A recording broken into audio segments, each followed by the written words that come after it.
नमस्कार मित्रों, मैं अजीत हूँ।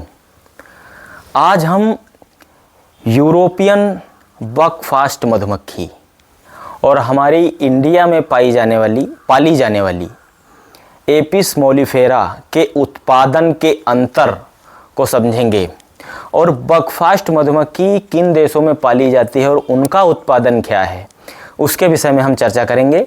और बकफास्ट मधुमक्खी हमारे देश में क्यों नहीं है, केवल एपिस मोलिफेरा इंडिया में क्यों पाली जाती है, इस विषय में हम आज चर्चा करेंगे। यहाँ पे बकफास्ट मधुमक्खी यूरोप के कई देशों में बहुत ज़्यादा लोकप्रिय है। वहाँ के लोग एपिस मोलिफेरा या उनके अलग जो उनके ब्रीड हैं उसकी अपेक्षा बकफास्ट मधुमक्खी को बहुत ज़्यादा पसंद करते हैं। आयरलैंड, यूनाइटेड किंगडम और फ्रांस। अगर बकफास्ट के उत्पादन के एवरेज को आप लोग सुनेंगे तो चौंक जाएंगे।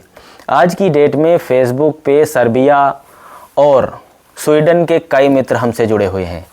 उनसे बात चलते हुए हमने जब पूछा कि भाई आपके यहाँ आपकी जो बकफास्ट मधुमक्खी है उसका वार्षिक उत्पादन क्या है, तो उन्होंने मुझे जो बताया वो बहुत ज़्यादा चौंकाने वाला था। हमसे 1.5 गुना नहीं, 2 गुना नहीं, 3 गुना नहीं, बल्कि 3.5 से 4 गुना तक का उत्पादन बकफास्ट मधुमक्खी का एपिस मोलिफेरा के मुकाबले ज़्यादा है।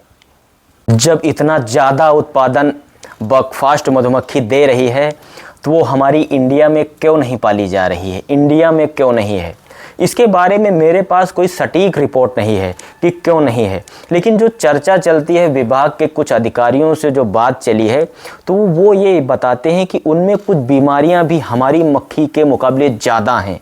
जबकि जब वहाँ के लोकल मधुमक्खी पालक से मेरी बात हुई तो वो अपनी मधुमक्खी को रोग प्रतिरोधी कंपेयर हमारी जो एपिस मोलिफेरा से ज़्यादा बताते हैं। वो कहते हैं कि हमारी जो बकफास्ट मधुमक्खी है वो ज़्यादा जो है विकसित है एपिस मोलिफेरा के मुकाबले। माइट की बीमारी को कंट्रोल करने के लिए हमारे कई सर्बियन मित्र अपने बॉक्सों में एक तरह का ऑब्लिमेशन कराते हैं।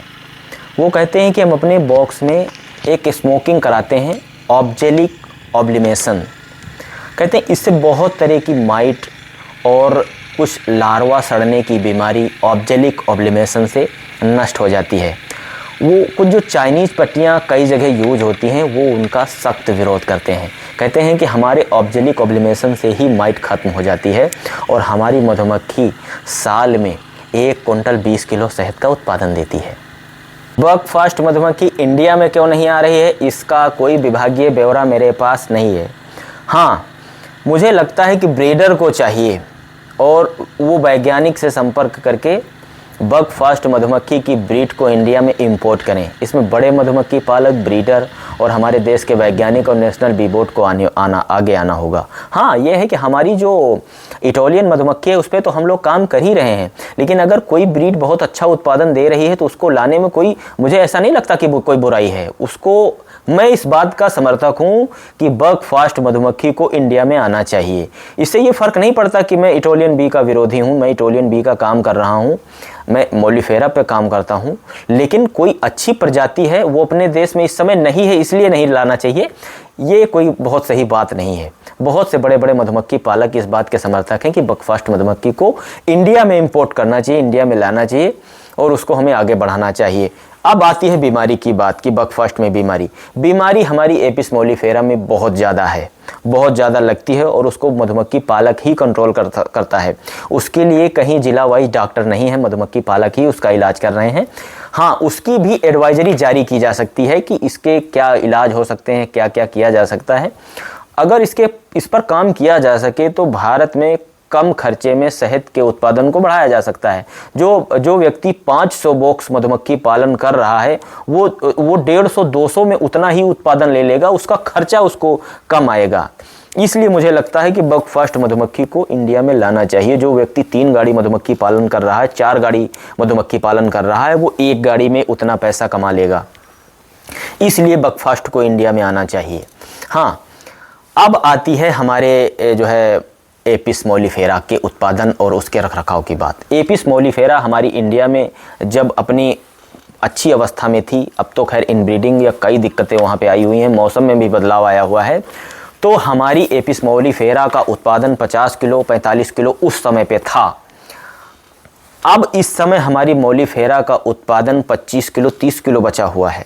इस और रेट भी बहुत ही कम बचा हुआ है। इस अवस्था में मधुमक्खी पालन करना बीकीपर के लिए बहुत ही ज़्यादा मुश्किल है। मैं चाहता हूँ कि लोग इस बात को समझें कि मौलीफेरा में क्या दिक्कत आई है और उसको कैसे सही किया जा सकता है। मैं अजीत कुमार बाराबंकी से बिलोंग करता हूँ। आर्टिफिशियल क्वीन बी इंसेमिनेशन और सिलेक्टिव ब्रीडिंग पे काम इस समय कर रहा हूँ। मैं इसको बहुत बड़े पैमाने पे अभी नहीं कर पा रहा हूँ। मैं अपने बक्सों में ये काम चालू कर चुका हूँ और आने वाले समय में लोगों को भी क्वीन देने का प्रयास मेरा रहेगा कि मैं लोगों को क्वीन दूं और उनकी ब्रीडिंग में ग्रोथ आए या उनकी ब्रीडिंग में जो भी चीज़ें हैं उन पे मैं काम करूं। अभी मैं अपने जो है हमारे विदेश मधुमक्खी को और उस धुआं से बताते हैं कि माइट की तरह की अन्य कुछ बीमारियां हैं जो इस धुआं देने मात्र से ख़त्म हो जाती हैं। वो लोग इसका कुछ इस तरीके से जो है प्रयोग करते हैं और अपने बक्सों में कुछ धुआं देते रहते हैं। उसको हम लोग उनसे